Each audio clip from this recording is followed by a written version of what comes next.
Olá, gente! Bem-vindos ao Escritório de Investigação de Mistérios. Hoje vamos falar sobre um caso de fuga. Falando em fugas de preso, pensamos em algumas obras conhecidas de cinema e televisão. Por exemplo, o filme Um Sonho de Liberdade, estrelado por Morgan Freeman e Tim Robbins, lançado em 1994. E a série de TV Prison Break, estrelada por Wentworth Miller, foi lançada em 2005, entre outros. Eles dão uma impressão marcante sobre a vida na prisão. Obras de cinema e televisão são inspiradas na vida real. Existem também muitos casos de fuga de presos bem-sucedidos. Por exemplo, fala-se sobre uma fuga da prisão de Alcatraz na década de 1960. Vários prisioneiros escaparam com sucesso de uma prisão cercada pelo mar. Esses casos de sucesso não aconteceram em drama de cinema ou televisão.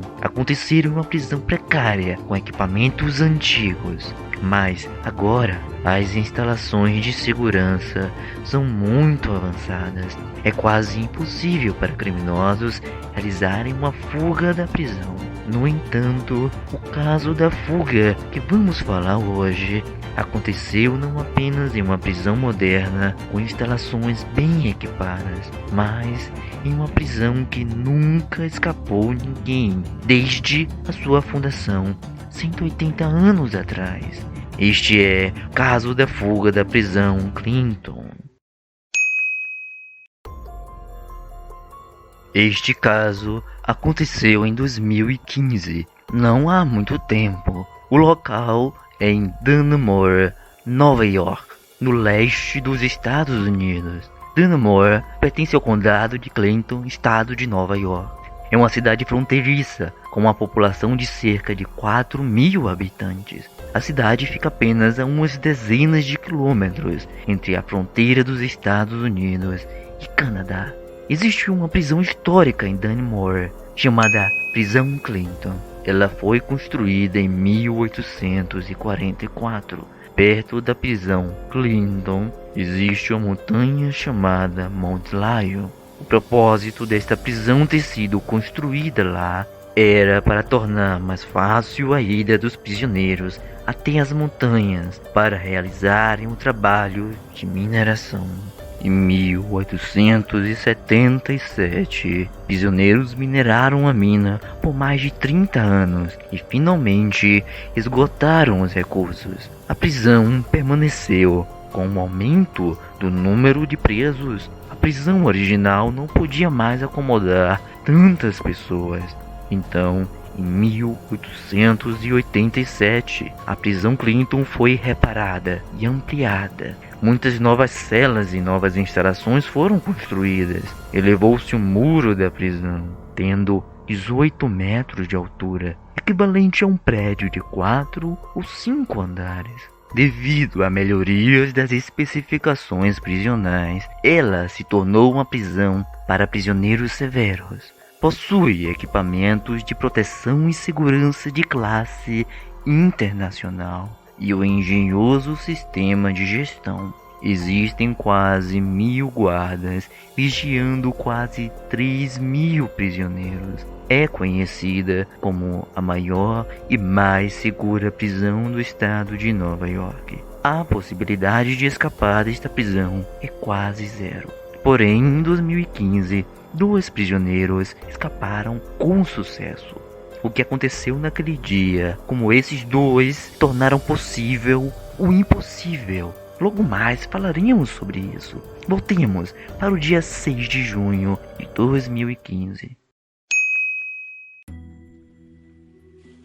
Dia 6 de junho de 2015 era um sábado. Porém, algo incrível aconteceu nesse dia. Às 5h30 da manhã, guardas da prisão Clinton começaram a lista de chamada como faziam todas as manhãs.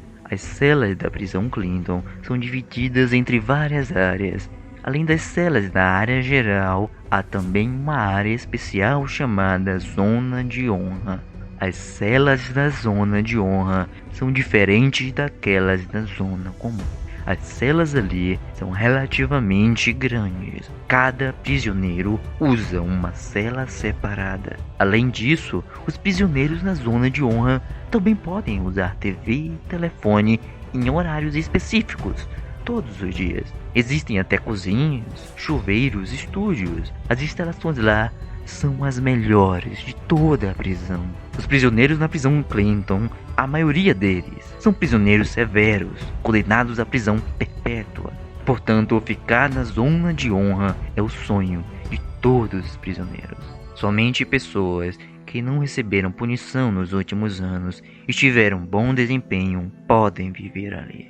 As celas 23 e 24 na zona de honra são duas celas adjacentes no quarto andar. A pessoa que morava em um deles se chamava Matt, nascido em 1966. Tinha 49 anos naquele ano. Ele foi condenado à prisão por sequestro e assassinato do seu ex-chefe de 72 anos, em 1998. O homem que morava na cela ao lado chamava-se Sweat. Nascido em 1980, tinha 35 anos naquele ano. Ele foi condenado à prisão por assassinar um policial em 2002. Aquela manhã, os guardas da prisão completaram a chamada de rotina para as celas comuns. Eles começaram a chamada nas celas da zona de honra. O guarda da prisão veio à porta das celas 23 e 24. Chamou os nomes de Matt e Sweat na lista, mas sem obter resposta. O guarda da prisão levantou a cabeça. Vendo que as pessoas lá dentro ainda não se levantavam, ele ficou irritado. Deu umas batidas na grade de ferro da cela. Disse: "Ei, acorda, levante-se logo." Mesmo depois do guarda chamar 2 ou 3 vezes, a pessoa na cama continuava sem movimento. Ele tirou a lanterna presa da cintura e olhou para a cela, percebendo que algo estava estranho. Ele abriu as portas da prisão e verificou. Descobriu que 2 prisioneiros estavam desaparecidos. O guarda da prisão rapidamente se apresentou ao centro de controle com um walkie-talkie. A prisão Clinton entrou em estado de alerta. As portas da prisão foram trancadas. Todos os policiais foram enviados para vasculhar cada canto da prisão com muito cuidado. Depois de realizarem a busca sem sucesso, o diretor relatou imediatamente ao governador de Nova York. Logo em seguida, mais de 450 policiais iniciaram a busca.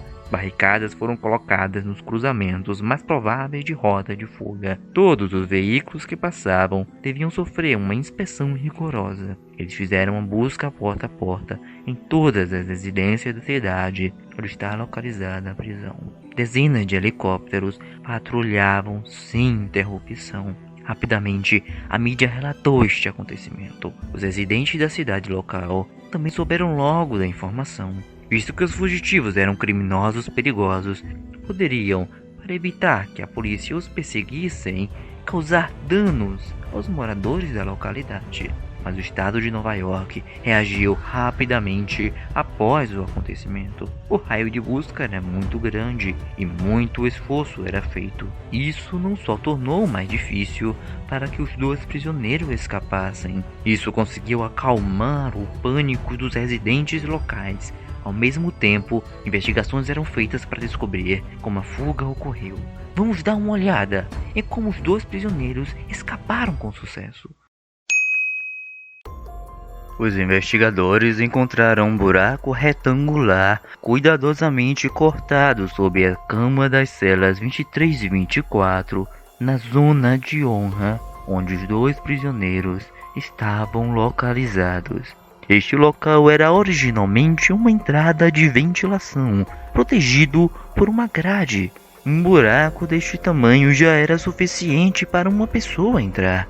Depois de passarem por este buraco, foram por um corredor estreito, cheio de canos. Esta foto foi mostrada pela polícia depois dos 2 fugitivos escaparem da prisão. As celas em que estavam ficavam no 4º andar. Depois de saírem pelo corte feito na ventilação, eles desceram pelo vão do corredor até o térreo. Existia uma tubulação com 60 centímetros de diâmetro no térreo.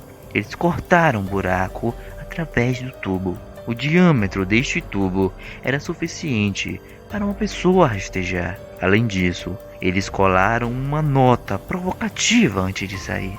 Havia um rosto sorrindo nele e uma frase escrita: "Tenha um bom dia".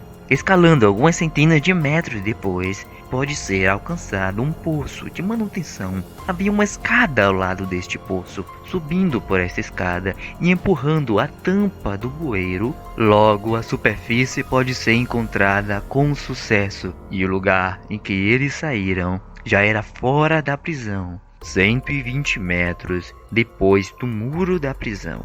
Vejamos a planta baixa. Este é o local onde fica a cela da zona de honra para os dois prisioneiros. Este foi o local por onde os dois prisioneiros fugiram antes de chegarem ao poço subterrâneo. O poço subterrâneo fica a 120 metros do muro da prisão. Existem duas torres não muito longe da saída do poço. Essas são as torres de vigilância 1 e a torre de vigilância 2. De acordo com um dos guardas da prisão, durante a noite antes do ocorrido, às 22 horas e 30 minutos do dia 5 de junho, ele fez uma chamada noturna. Ele tinha certeza que Matt e Sweat estavam na cela durante a noite. Então, os dois só poderiam ter fugido entre as 23 horas e 5 horas da manhã seguinte. Devido à baixa visibilidade durante a noite fora da prisão, e também por nunca antes ter ocorrido uma fuga, os guardas nas duas torres estavam distraídos. Nenhum dos dois viram os prisioneiros saindo do poço. Com o entendimento gradual do caso, os investigadores perceberam que era absolutamente impossível escapar desta prisão fortemente protegida por conta própria. Alguém devia ter ajudado eles.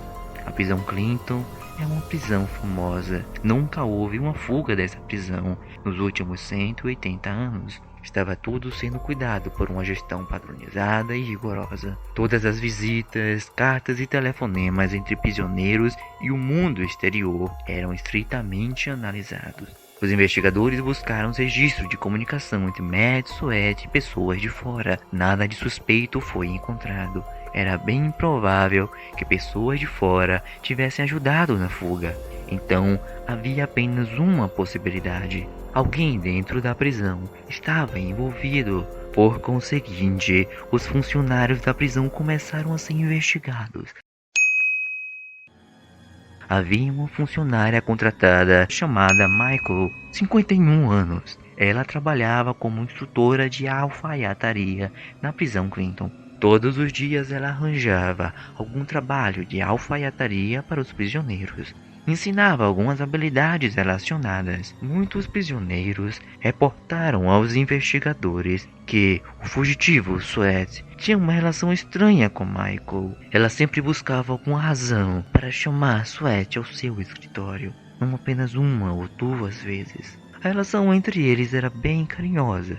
Michael não era uma mulher excepcional, afinal já tinha 51 anos. Portanto, a fofoca sobre os dois se espalhou na prisão. Tornou-se a conversa mais falada depois do jantar. Além de Sweat, Matt, outro fugitivo, também foi visto entrando e saindo do escritório de Michael sozinho muitas vezes. Depois que os investigadores recolheram essas informações, eles concluíram que essa situação não seria uma coincidência. Assim, chamaram Michael imediatamente. Ao ver a polícia, ela contou a verdade. Na verdade, Michael e o marido eram funcionários da prisão Clinton. Os dois se viam durante e depois do trabalho. O tempo reduziu seus sentimentos como um casal. Isso deu chance a estranhos. Todos os prisioneiros na prisão Clinton são do sexo masculino. Lá, Michael trabalhava como costureira e instrutora e era amada e cuidada por Sweat e Matt. Michael gradualmente desenvolveu sentimentos por eles. Ela não experimentava esse sentimento há muito tempo. Matt e Sweat perceberam isso e continuaram seduzindo ela. Logo, Michael não pôde mais aguentar e se apaixonou. Chegou ao ponto de ter relações com eles. Matt e Sweat aproveitaram esta oportunidade para enfraquecer o relacionamento entre Michael e seu marido.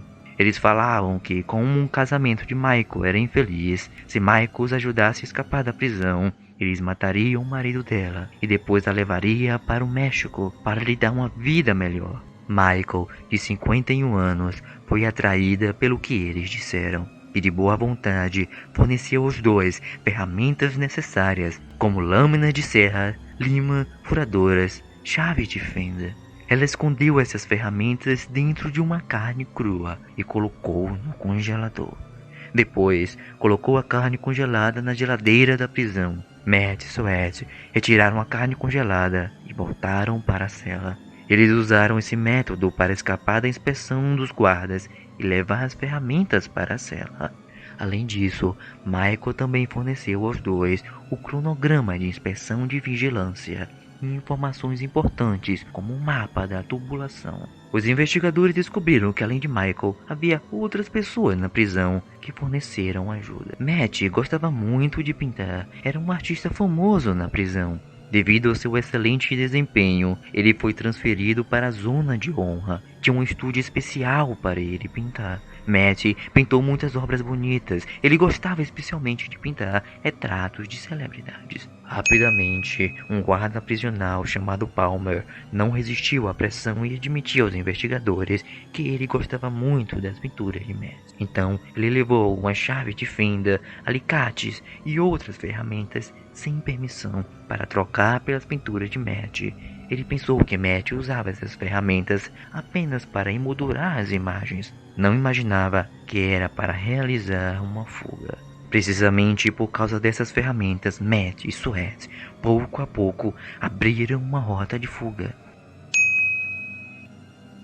Matt e Sweat já se preparavam por mais de 6 meses. Eles cortaram a grade da entrada de ventilação com uma serra. Todas as noites eles saíam para explorar. Após a chamada de rotina, às 22 horas e 30 minutos, os guardas patrulhavam a cada 2 horas e só olhavam para a cela de vez em quando. Para evitar que fossem descobertos, Matt e Sweat enchiam os cobertores com roupas, fingindo dormir. Devido às luzes fracas durante a noite e a baixa visibilidade, eles enganaram os guardas da prisão que patrulhavam vez após vez. Com esse método tão simples, logo eles acharam uma maneira de sair pela tubulação. Então usaram uma pequena lâmina de serra para fazer um buraco dentro de alguns meses.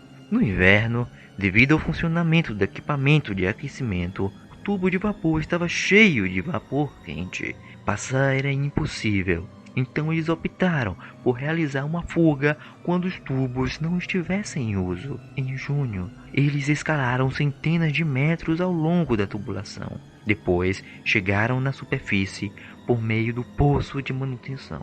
De acordo com o plano, Michael iria buscá-los no local combinado. Antes, os dois também haviam entregue para Michael 2 comprimidos. Disseram que desse secretamente ao marido. Dessa forma, os dois poderiam matá-lo com facilidade. Mas, naquela noite, Michael não conseguiu dar os comprimidos. Por causa do afeto que tinha por seu marido de longa data, ela também sofreu de ataques de ansiedade devido àquela tensão excessiva. O marido a levou para o hospital. Então, ela acabou falando sobre buscar Matt e Sweat como planejado. Depois que os dois saíram do poço naquela noite, descobriram que não havia nenhum carro e que eles só poderiam escapar a pé. Eles estavam surpresos que Michael não estava lá para buscá-lo como haviam planejado. De acordo com o relato de Michael, eles só tinham um plano A, não havia plano B. A falta de ajuda de Michael tornou tudo mais difícil para os dois. Embora a prisão Clinton tenha muitos equipamentos de monitoramento modernos, infelizmente, esses dispositivos são usados para monitorar o interior da prisão. Existem apenas algumas câmeras fora da prisão. Então, quando o caso aconteceu, não havia filmagem da fuga de Matt e Sweat. Não se sabe para onde eles fugiram. De acordo com o plano, eles iriam fugir para o México, mas lá era o norte dos Estados Unidos. Ficava muito longe do México. Por outro lado, muito perto do Canadá. Sem o carro de Michael, dois poderiam ter mudado de planos. A polícia não sabia para onde os fugitivos iriam. Era muito difícil para a polícia ir atrás. Por esse motivo, não houve progresso no primeiro dia. No dia seguinte, o governador de Nova York, Andrew Cuomo, anunciou uma recompensa de $100.000 oferecida a quem fornecesse pistas relevantes. A polícia sabia que quanto mais demorasse, mais difícil seria para encontrar. Então, nos dias seguintes, eles aumentaram a força policial, aumentaram os esforços de busca, esquematizaram uma rede para que os fugitivos não se atrevessem a pegar a via expressa. Eles não ousariam entrar em contato com ninguém. Depois das notícias, os residentes da cidade vizinha já estavam preparados. A polícia patrulharia em todos os lugares. Se eles invadissem algum lugar para encontrar comida, não seriam bem-sucedidos. Então, os dois realmente não tinham para onde escapar. Só podiam fugir para a floresta. Dia 22 de junho, a polícia recebeu uma chamada. O nome do informante era Stockwell. Ele havia saído para caçar com seu cachorro naquele dia. Estava entrando no depósito de caça que ficava dentro da floresta. Ao chegar na cabana, ele viu um homem suspeito fugindo às pressas. Entrando no local, descobriu que haviam mexido em tudo. A comida havia desaparecido, até o vinho tinha sido bebido. Logo em seguida, a polícia chegou ao depósito. Extraíram o DNA deixado nos alimentos e descobriram que pertencia a Matt e Sweat. Analisando o estado do local, os dois estavam ali por pelo menos 24 horas. O homem que chamou a polícia disse que viu um outro homem fugindo. Portanto, pode-se supor que ambos estivessem lá no início, mas depois resolveram tomar rumos diferentes. Com essa pista tão importante, a polícia imediatamente implantou a busca nas proximidades da cabana. Após 4 dias, a polícia encontrou Matt, que fugia pela floresta e estava a 60 quilômetros da fronteira. Atiraram nele até a morte. Muitas picadas de insetos, bolhas e arranhões foram encontrados nele. Era visível que tinha sofrido muito após fugir por mais de 20 dias. 2 dias depois, o outro fugitivo, Sweat, foi baleado pela polícia em uma patrulha a poucos quilômetros da fronteira. Sobreviveu. Ferramentas, spray, repelente de insetos, mapas e lanches foram encontrados em sua mochila. Logo a mídia divulgou a informação de que o fugitivo havia sido preso. O povo foi às ruas e aplaudiu. Eles finalmente não precisavam mais se preocupar. Todos expressavam gratidão e afirmaram à polícia o valor dos seus esforços naquela busca. Em fevereiro de 2016, Sweat foi condenado a 7 anos de prisão, cumprindo sua pena em conjunto com a prisão perpétua anterior e multado em $80.000. A instrutora de alfaiataria, Michael, foi condenada a 7 anos de prisão e multada em $6.000. Palmer, o guarda da prisão, foi condenado a 6 meses de prisão e multado em $5.000. Neste momento, o caso da fuga da prisão Clinton chegava ao fim. A polícia do estado de Nova York nos deu uma história que deveria ser ensinada nas escolas. Os 2 prisioneiros também receberam a punição devida. Fugir daquela prisão na realidade era extremamente difícil. Qualquer erro prejudicaria todo o esforço realizado anteriormente. Mas apenas sair da prisão não era o fim de tudo.